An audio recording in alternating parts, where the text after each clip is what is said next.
Welcome to MarketTamer.com. We're going to digress slightly today away from the charts. A couple of days ago we mentioned that there would be an opportunity for a bearish correction, likely down to a 5-day moving average. That's exactly what happened yesterday.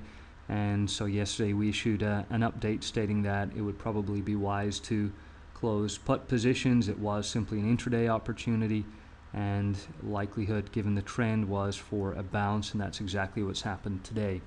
So instead we'll talk about getting rich via debt and just understand why it is that so many people were attracted to leverage, why so many people went heavily into debt, and the advantages of debt.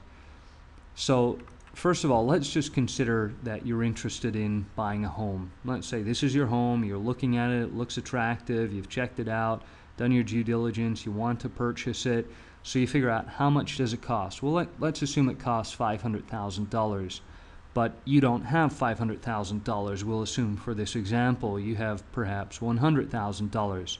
So you can use that as a down payment on the home, but obviously that means that you're going to need to borrow from somebody. So where do you borrow? Well, you borrow from the bank.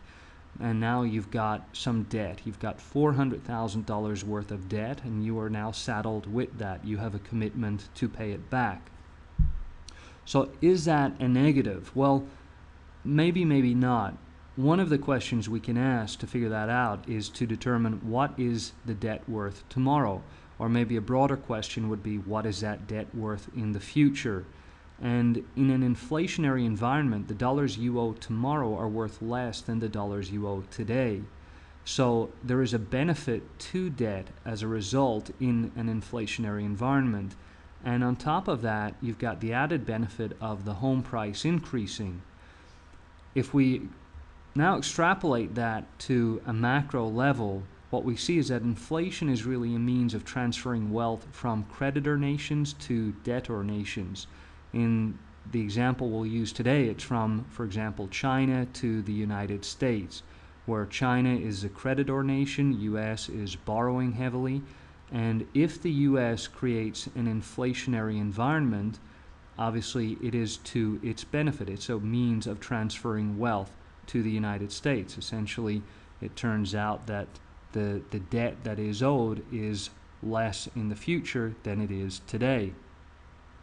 So the sacrifice of this, the sacrifice of following this path of sustained inflation, is that it results in a weaker currency over time.